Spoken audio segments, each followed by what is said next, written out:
সকলোকে শুভ সন্ধিয়া জনাই আজি সন্ধিয়াৰ কেইটামান গুৰুত্বপূৰ্ণ খবৰ আপোনালোকলৈ লৈ আহিছোঁ। আপোনালোকে ভিডিঅ'টো শেষৰলৈকে চাব বুলি আশা কৰিলোঁ।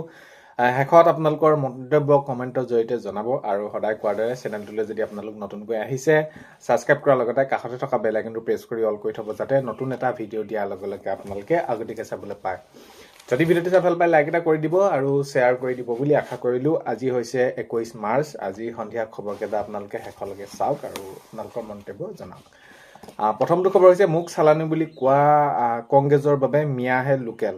তো এনেদৰে কটাক্ষ কৰিছে কংগ্ৰেছক, কৈছে যিহেতু ডিপ্লু ৰঞ্জনক শৰ্মাক এনেদৰে মন্তব্য কৰি কৈছিলে, তো সেইবাবে ডিপ্লু ৰঞ্জন শৰ্মাই প্ৰত্যুত্তৰ তাৰ দিছে আৰু কংগ্ৰেছক কটাক্ষ কৰি কৈছে যে মুখ চালানি বুলি কোৱা কংগ্ৰেছৰ বাবে মিয়াহে লোকেল বুলি মন্তব্য কৰিছে। যিহেতু আগন্তুক 26ৰ নিৰ্বাচন আহি আছে, এতিয়া নিৰ্বাচনত বিজেপিয়ে নতুন মুখ কেইবাখনো তেনেদৰে তেওঁলোকক প্ৰাৰ্থিত্ব দিছে আৰু এতিয়া এই যি তেওঁলোকক প্ৰাৰ্থিত্ব দিলে, প্ৰাৰ্থিত্ব দিয়াৰ পাছতে এনেকুৱা ধৰণৰ খবৰবিলাক আহি আছে বহুত বেছি, যে তেওঁলোকৰ সেইখিনি যি চালানি হওক লোকেল হওক এনেকুৱা ধৰণৰ খবৰ। তো এতিয়া প্ৰত্যুত্তৰ তাৰ হিচাপে দিলে যে মুখ চালানি বুলি কোৱা কংগ্ৰেছৰ বাবে মিয়াহে লোকেল।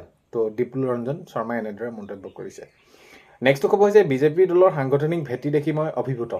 তো এনেদৰে জনাইছে বিজেপি প্ৰদ্যুৎ বৰদলৈ ডাঙৰীয়াই মন্তব্য কৰিছে যে বিজেপি দলৰ যি সাংগঠনিক ভেটি, তো সাংগঠনিক ভেটি দেখি মই অভিভূত। তো বিজেপি দলৰ কাৰ্যকৰ্তাসকলে কিদৰে কাম কৰে দলৰ বাবে বা তেওঁলোকৰ যি নীতি আদৰ্শ, এইখিনি দেখি মই বহুত বেছি অভিভূত হৈছোঁ।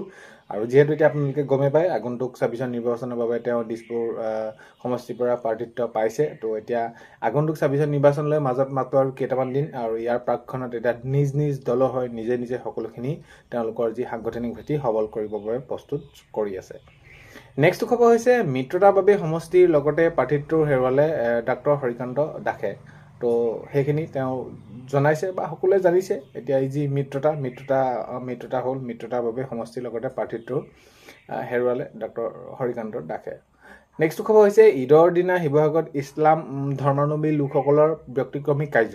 যিহেতু আজি ঈদ হয়, ঈদত তেওঁলোকে সেইখিনি কি কৰিলে, জুবিন গাৰ্গৰ সৈতে হত্যাকাৰী যিকেইজন জড়িত আছিলে, তো তেওঁলোকৰ কি কৰিলে, যেতিয়ালৈকে তেওঁলোকে সেইখিনি মছজিদলৈ গৈছে, তাত তেওঁলোকে জুবিন হত্যাকাৰী ফটো তলত গছকি মোহাৰি এনেকুৱা ধৰণৰ দেখা গৈছে। তো হয়, আজি ঈদৰ দিনা শিৱসাগৰত ইছলাম ধৰ্মাৱলম্বী লোকসকলে যিহেতু তেওঁলোকে মন্তব্য কৰিছে, আমি জুবিন গাৰ্গক সকলোৱে ভাল পাওঁ আৰু জুবিন গাৰ্গৰ হত্যাৰ সৈতে যিসকল জড়িত হৈছে আজিলৈকে তেওঁলোকক শাস্তি দিয়া নাই, আৰু সেয়েহে আমি আজি এই পবিত্ৰ দিনটোত তেওঁলোকক কি কৰিলোঁ, আমি সেয়াই ভৰিয়ে গছকি মোহাৰি এনেকুৱা ধৰণৰ এটা দেখা গৈছে কাৰ্যসূচী হাতত তেনেদৰে লৈছে শিৱসাগৰ ইছলাম ধৰ্মাৱলম্বী লোকসকলে। নেক্সটটো খবৰ হৈছে আজি হয় পবিত্ৰ ঈদ উল ফিতৰ। তো আজি সমগ্ৰ ৰাজ্যতে পালন কৰিছে। তো আজি পবিত্ৰ ঈদ উল ফিতৰ ইছলাম ধৰ্মী লোকসকলে সকলোৱে পালন কৰিছে। নেক্সট খবৰ হৈছে গৌৰৱ গগৈ হুঁচিয়াৰ, প্ৰাক্তন মুখ্যমন্ত্ৰী তৰুণ গগৈ দুৰ্গত, গৌৰৱ গগৈ মুৰ্দাবাদ ধ্বনি। তো এতিয়া যেতিয়াৰ পৰা কংগ্ৰেছে ৰাইজৰ দল হওক AJPৰ লগত হওক মিত্ৰতাৰ প্ৰসংগ আহি পৰিলে, মিত্ৰতা কৰিলে, আৰু তেতিয়াৰ পৰাই তেওঁলোকৰ মাজত এতিয়া যিসকল তৃণমূল পৰ্যায়ত কৰ্মী আছে তেওঁলোকৰ মাজত অলপমান খেলি মেলি এটা হৈছে। তেওঁলোকে আগন্তুক 26ৰ নিৰ্বাচনত তেওঁলোকে ভাবি আছিলে যে আমি ইমান দিনৰ পৰা কংগ্ৰেছ কৰিছোঁ, কংগ্ৰেছৰ কোনোবা এজন প্ৰাৰ্থীক দিয়াক লৈ। তো এইদৰে এওঁলোকৰ মাজত এতিয়া বিভিন্ন ধৰণৰ প্ৰতিক্ৰিয়াৰ সৃষ্টি হৈছে যে কিয় দিব নোৱাৰিলে, কি হ'ব। এতিয়া বিভিন্ন ধৰণৰ ঠায়ে ঠায়ে এতিয়া আমি এইখিনি দেখা গৈছে যে তেওঁলোকৰ সেইখিনি তৃণমূল পৰ্যায়ৰ কৰ্মীসকলে তেওঁলোকে সেইখিনি এটা হুলস্থুলীয়া পৰিৱেশ কৰিছে, এটা দাবী জনাইছে। তো এতিয়া যদি আমি চাওঁ তেনেহ'লে গৌৰৱ গগৈ হুঁচিয়াৰ, প্ৰাক্তন মুখ্যমন্ত্ৰী তৰুণ গগৈ তিতাবৰত তেনেদৰে তৰুণ গগৈ দুৰ্গত, গৌৰৱ গগৈ মুৰ্দাবাদ ধ্বনি, তেনেদৰে তেওঁলোকে সেইখিনি প্ৰতিবাদ সাব্যস্ত কৰিছে। নেক্সটটো খবৰ হৈছে কংগ্ৰেছৰ দিনত কোনো উন্নয়নেই হোৱা নাছিল। তো বিমল বৰা ডাঙৰীয়াই মন্তব্য কৰিছে, মন্ত্ৰী বিমল বৰা ডাঙৰীয়া তেওঁ মন্তব্য কৰিছে যে কংগ্ৰেছৰ দিনতচোন কোনো ধৰণৰ উন্নয়নেই হোৱা নাছিল, কিনো উন্নয়ন হৈছিল। তেওঁলোকে আৰু আগন্তুক সময়ত কি কৰিম বুলি কৈছে সেইখিনিতো তেওঁলোকেহে জানে কি কৰিব। কিন্তু যিমান বছৰ তেওঁলোকে সেইখিনি শাসন কৰিলে তাত দেখোন তেনেদৰে আমি উন্নয়ন হোৱাই নেদেখিলোঁ বুলি বিমল বৰা ডাঙৰীয়াই মন্তব্য কৰিছে। নেক্সটটো খবৰ হৈছে কংগ্ৰেছত খহনীয়া অব্যাহত, মামৰা ব্লক কংগ্ৰেছ কমিটিৰ সাধাৰণ সম্পাদকৰ দল ত্যাগ। তো এতিয়া দেখা গৈছে প্ৰত্যেকটো দলতে, অকল কংগ্ৰেছ বুলি নহয়, এতিয়া যদি আমি চাওঁ বিজেপিটো তেনেধৰণৰ হৈ আছে, AYDFতো হৈছে, অগপতো হৈছে। তো এনেকুৱা ধৰণৰ খেলি মেলি, আজি যদি কোনোবাই এইটো দলৰ পৰা এইটো দলত যোগদান কৰিছে আকৌ সেই তেনেদৰে তেওঁলোকৰ এনেকুৱা ধৰণৰ চলি আছে। আৰু এতিয়া যদি আমি চাওঁ তেনেহ'লে কংগ্ৰেছত খহনীয়া অব্যাহত আছে, মামৰা ব্লক কংগ্ৰেছ কমিটিৰ সাধাৰণ সম্পাদকৰ দল ত্যাগ।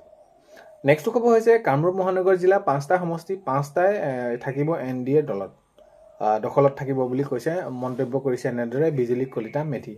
তো বিজুলী কলিতা মেধিয়ে কৈছে যে কামৰূপ মহানগৰৰ যি 5টা সমষ্টি 5টাই থাকিব NDA দখলত, এনেদৰে মন্তব্য কৰিছে আগন্তুক 26ৰ নিৰ্বাচনত।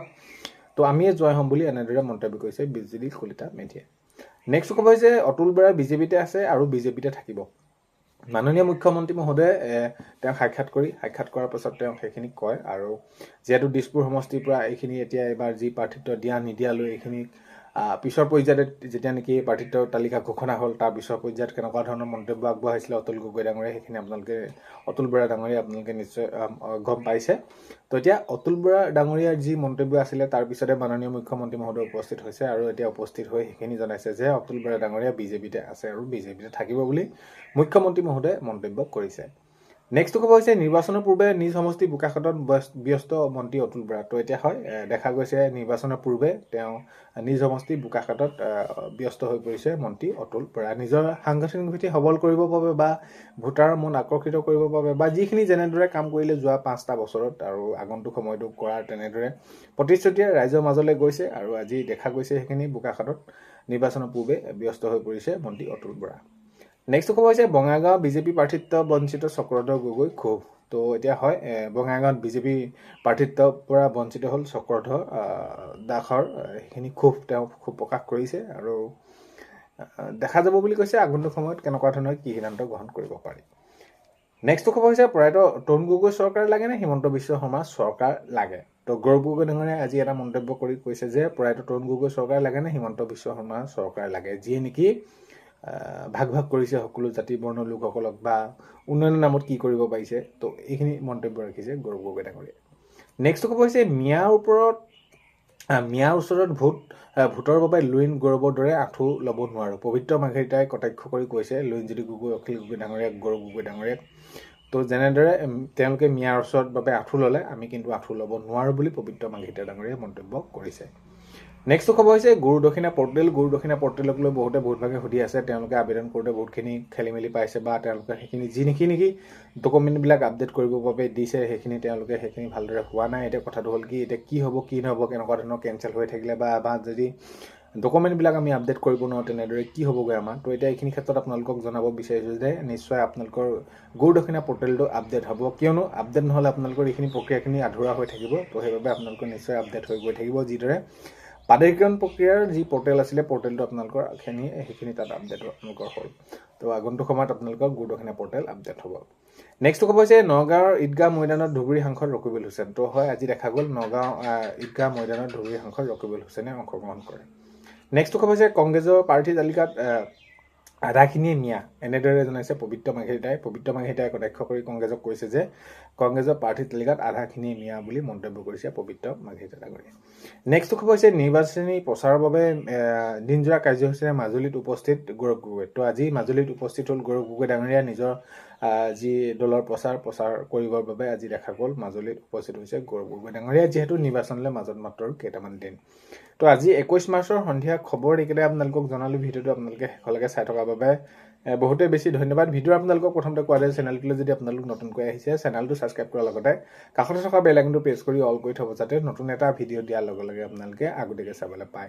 যদি ভিডিঅ'টো চাই ভাল পায় লাইক এটা কৰি দিব আৰু শ্বেয়াৰ কৰি দিব বুলি আশা কৰিলোঁ। আজিলৈ মানে অন্য এটা ভিডিঅ'তে লগ পোৱাৰ